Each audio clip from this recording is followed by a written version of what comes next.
In Conversation with Marie Hohtanz. David Suzuki, more than any other individual, has been able to popularize and demystify science for Canadians. He is a biologist, a geneticist, a zoologist, but most important, he is a masterful communicator, able to explain the most complex scientific issues to us in terms we can understand. In a recent interview at the Calgary Inn, David Suzuki talked about his favorite subject. At a recent speech that you made to the Canadian Club here in Calgary, you said, "We are in deep trouble if we don't take science seriously." What do you mean? Why deep trouble? Well, you know, the funny thing to me is that if you ask the average person on the street what the important issues that our politicians should be dealing with are, I think most of them would say, have some position on what to do with the Constitution, what Alberta is going to charge for oil next year, the high degree of inflation or unemployment or Quebec separation and so on. These are perceived as the important issues. Meanwhile, our people in Ottawa and in Edmonton and Victoria, our politicians, are making major decisions having to do with whether to look for oil in the high Arctic or off the continental shelf, what to do with our latest satellite technology in terms of beaming television across the country, what to do with PCB pollution or asbestos or acid rain, what about our 200-mile fishing limit and all the fish stocks in the coast, along the coast. These are all issues that require a great deal of scientific and technological know-how. And it seems to me if our elected representatives are going to make decisions that will be the wisest decisions for our children and their children, then they have to understand the scientific basis for a lot of the advice they're getting. Well, if you look at politicians and see where they come from, most of them come from law and business. And if you actually ask them, do you know what an atom is? Do you know what an ecosystem is? Do you know what an acid rain really is? You find that lawyers and businessmen simply are not equipped to understand what those terms are. Now, how then can they make any kind of decision that will have any rationale behind them if they don't know any science? So I think it's one of the tragic ironies today is that science above everything else affects us to a greater extent than any other human activity. And yet it's something that our elected representatives are incompetent to handle. And so what I said was, we are a people who are out of control in terms of being able to shape the way our society will evolve. Because the major forces coming through science are out of our hands. But then what is the answer? Have scientists go into politics, or no, have politicians take crash courses? It's definitely not that. We have a scientist who's a politician in BC, and he's a good example of why scientists aren't going to make any better politicians than any other group. I think there are a number of ways that we can affect the situation. First of all, I think we as Canadians have got to stop regarding politicians as the scum of the earth. I find it tragic in the university that my best students, the most idealistic ones, would never dream of becoming a politician. Now, to me, it's if you hope to do something for your people, for your country, and you really believe that you have the talent to try to do something, then what you would want to do is get into areas where you could have an effect, namely politics. So long as we have so much contempt for politicians and regard the activity as somehow a very dirty activity, then the best people are not going to go into it. So I think we have to say, look, politics involves a great deal of compromise. It's difficult to maintain your ideals. But if we are going to shape this country, the best possible people have to go into politics, number one. So give a politician a politician's due. Give him respect and hope that he'll do better. Number two, I don't think that everybody is going to have time in the next 5 or 10 years to become an expert on science. But every one of us can go every time there's an election, whether it's a municipal election, a provincial election, or a federal election. When the election comes up, we can go to all candidates' meetings. And I believe passionately in democracy. Democracy is something you never get enough of, and you always have to fight to get more. And what that means is every one of us has to get involved. Now, we can go to an all candidates meeting and say, look, I don't understand really what the basis of the can-do reactor is, but I'm nervous, I'm worried about it. What is your position on the can-do reactor? Should we be selling it to Argentina or Korea? Do you think that we should be building more nuclear reactors in Canada? What is the future of nuclear energy in this country? And if enough people do that, those guys are going to go back and say, hey, geez, you know, I've been asked a lot of questions about nuclear fission. I don't know a damn thing about that. I better find out. And but that means that we have to be pretty informed to be able to ask informed questions. You have to and know when we're being lied to if they're giving us the We right have answer. to, at the very least, ourselves take science seriously. Definitely. And you know, I've done lots of person-on-the-street interviews where you stand outside a store and ask people, does science affect you? And the overwhelming majority of people will say no. And somehow they feel if they say, no, I was never any good at science, it's not part of my life. That somehow they feel is an excuse for ignoring it, that they're no longer responsible for it. And to me, that is the biggest cop-out in the world. Damn it, science is going to be hard. But so is politics and so is law. When I read stuff on law, it just blows my mind. It's very complicated. But we all go to lawyers and we take law seriously. Well, science is a matter of everybody's future, and they have to take science seriously. I hadn't really thought of it in that way until I listened to your speech, and you talked about the difference between your childhood and your kids' childhood, and you cited a number of really concrete examples about the diseases that had been eradicated, the advances. Can you remember some of those examples? Sure. I They're mean, incredible. I love to do this because, well, first of all, when I recite the list, it makes me feel, my God, am I old? But it also illustrates the rate at which science has moved. My children think nothing of polio. And yet when I was a kid, my parents were terrified of it. We couldn't go swimming in public pools or go to movies in the summer because there were polio epidemics. My children take television for granted. When I was their age, there was no television. CBC TV did not exist. When I was their age, hundreds of thousands of people around the planet died or were permanently scarred terribly by smallpox.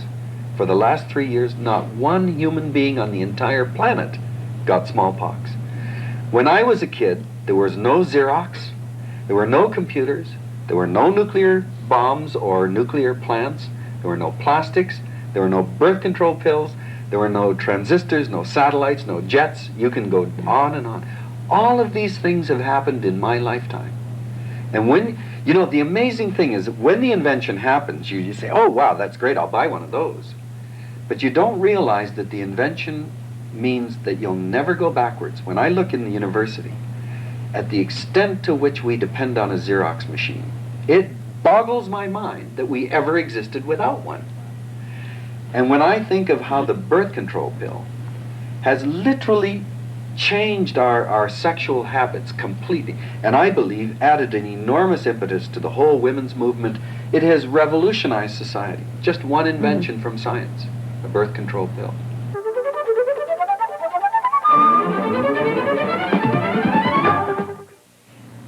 Do you think that people today are really more interested in science?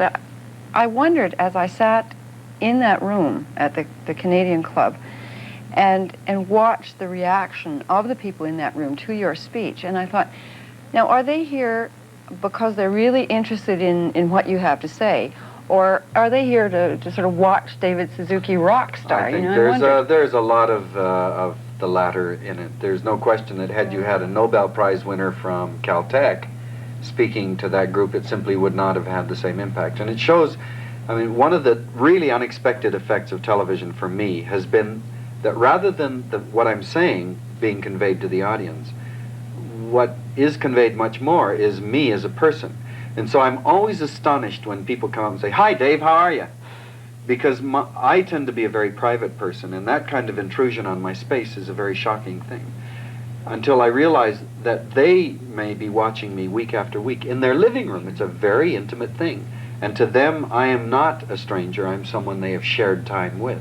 Just recently in the Calgary Herald, there was a quote by a University of Calgary professor, and this is what he had to say. My colleagues frown on their fellows who receive mass media coverage.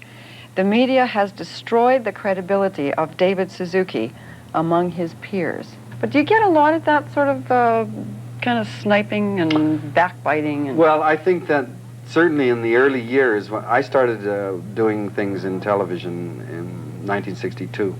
It's a long time ago.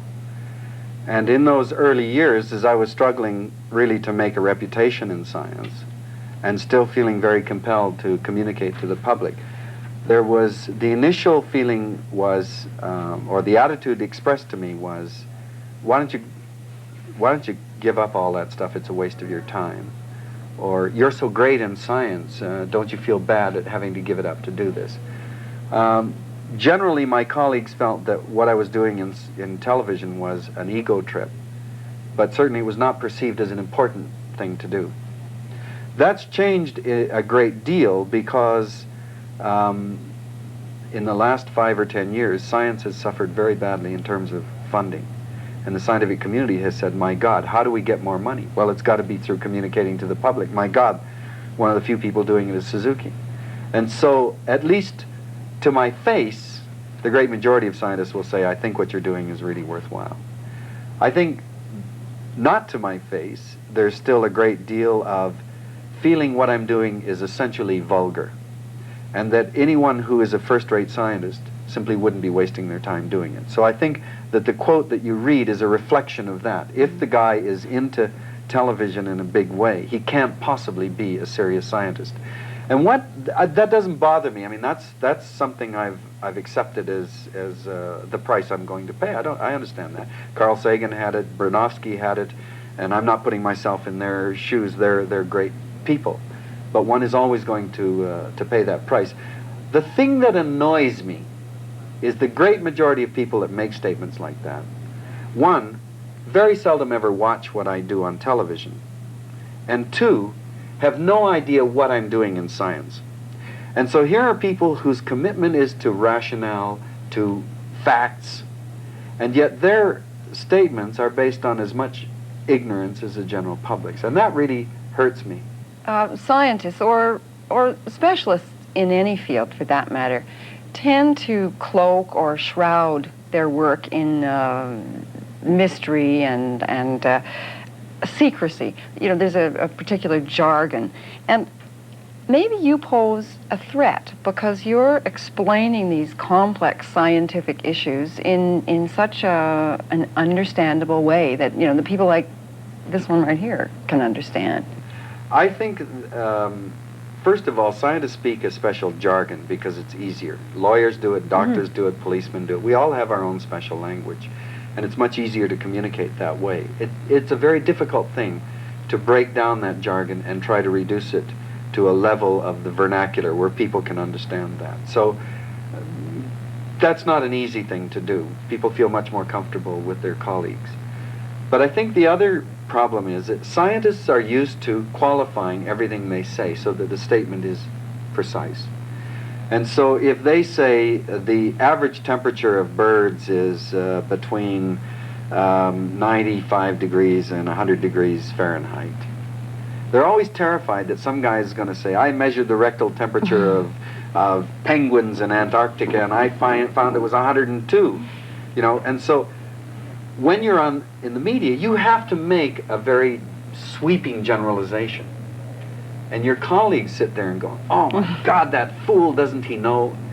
And so I think for that reason, scientists feel that what I'm doing is a very imprecise thing, which is true.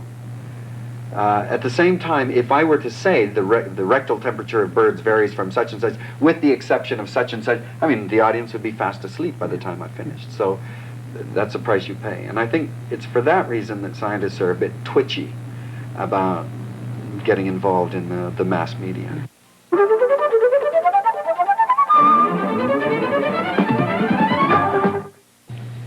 You talked during that address to the Canadian Club about genetic engineering. That's an enormous topic now. You also talked about computers, and you talked about sort of a couple of myths, I guess, popular myths about computers. One, that we men are the master. I mean, all we have to do is unplug the thing, and you say, wrong. It's just gone too far, and we're far too reliant or dependent on these things now. In what sense? Why can't we just unplug them? Well, what I was trying to do using computers is simply to illustrate the fact that if we're going to deal with a new technology in a serious way, you have to examine your basic underpinnings, your basic assumptions. And what I said was that there have always been two assumptions that have comforted people with respect to computers. One is the assumption that we can always walk over and turn them off if they become too problematic. And we are superior to them. And they are essentially stupid instruments, that they're only as good as the program that people put in. What I said is, let's look at those two assumptions, and then I attempted to show that both of them are not valid. And when you throw those out, then computers assume a very different kind of perspective in our future. Now, just from the standpoint of pulling the plug, if you think about how all-pervasive computers have become, when you realize that insurance companies, banks, universities, schools have invested millions and millions and millions of dollars to keep records programmed, to be able to have access to them instantly, the idea that we could ever go backwards and pull the plug is just ludicrous. I mean, the example I always give is the Air Canada desk. I mean, right now, it amazes me. In Calgary, you can go to the Air Canada desk. The woman or man behind the terminal can just type up a bit and have direct access to the schedule in Europe, to the Air Canada desk in Paris or in London, and book you a seat on a future flight 2 weeks from now in one of those planes. Now, that's an astonishing thing. If you've ever gone there and the computer's been down, you know that they are totally helpless. You cannot get a seat assigned. So the idea that we can go backwards is simply a very nice romantic notion, but one that is completely impractical. The other notion is that the machines are stupid instruments, and thus far indeed they are. But I've talked to enough experts in computer science to be assured that there will in fact be machines that can think, very probably developed by the end of this decade. What that means is that they will have an enormous storage of information, and they will be able to do all kinds of operations that humans hadn't programmed them to do. And once you have a machine then that by every operational definition can think, then the potential development in terms of the evolution of that is just incredible, because a machine doesn't have gonads, it doesn't have hormone problems, it doesn't fall in love, it doesn't moon over another person of the opposite sex, it doesn't get tired, it doesn't get drunk, it can operate 24 hours a day, 7 days a week, 52 weeks a year at the speed of light. Now you start thinking that this damn thing has got a storage capacity of all of the books in the U.S. Congress of Library, all the books in the world. It's got all that information, thinking at the speed of light, day in and day out. Can you imagine how fast that thing is going to evolve? It's going to evolve. Well, that's scary. And you talked about the second and third generation. Well, one of the things that machines can do right now is to design improvements on themselves. And with a thinking machine, it will be able to design second-generation computers that are far more advanced, and third-generation computers, and then instantly transmit all of their knowledge and learning at the speed of light to the new machines. So the rate of evolution of a computer will be far beyond anything we've ever experienced in the history of the planet. Well, how will we communicate with them then? Well, they'll do things like say, da-da, goo-goo, nice little human being, aren't you a nice boy? You said, I think the example you used was a human trying to talk to an ant. Well, I mean, for that machine to try to communicate what it's thinking in any profound way would be like us trying to have an intellectual discussion with an ant. I just don't think that we would be able to get our brains around that. I heard a very nice radio interview that you did with a group of children once, and you were very honest and open and forthright with them. And you told them that as a child, your great fantasy was to bring world peace to mankind. Well, it certainly was the way I spent hours and hours and hours of daydreaming. It's interesting to think about that. Actually, that interviewer was very skilled, because I hadn't thought about that in years. But it reflects an enormous conceit. You know, one thing about children that's really mind-boggling is the whole universe is enveloped around that child. To the child, parents are there to serve that child. Everybody around is there for that child's sake. And it's not because they're selfish or anything, it's just that they don't know any better. And so one grows up then feeling this enormous sense of importance. And my great fantasy was that I was important enough to be able to do something really great and bring world peace. Now, the scenario that I had was very undoubtedly influenced by the comics I read or some books I'd read. But the interesting thing is that I no longer, as an adult, feel any sense of that kind of hubris, that kind of arrogance to think that I as one person could have much effect. So people ask me often, what do you hope to accomplish? I don't really hope to accomplish a hell of a lot. I'm one person among billions on the planet. If my children grow up feeling that Dad taught me a few things that were worthwhile and that I'd like to pass on to my kids, and if I have 2 or 3 friends that say it was worth knowing him, that he made my life better or happier, then I will feel that I'd done something. But I no longer play those childish dreams. The one thing I do daydream about a lot still is being a star football player. Is it too late for that, David? I'm afraid so. The inexorable tide of age has caught up with me. I gather from a lot that I've read about you that your father was a very important figure, a very influential figure in your life, whereas your mother and your sisters were very much in the background, that your mother was there to pack the lunches so that you and your father could go fishing. Is that attitude slowly changing?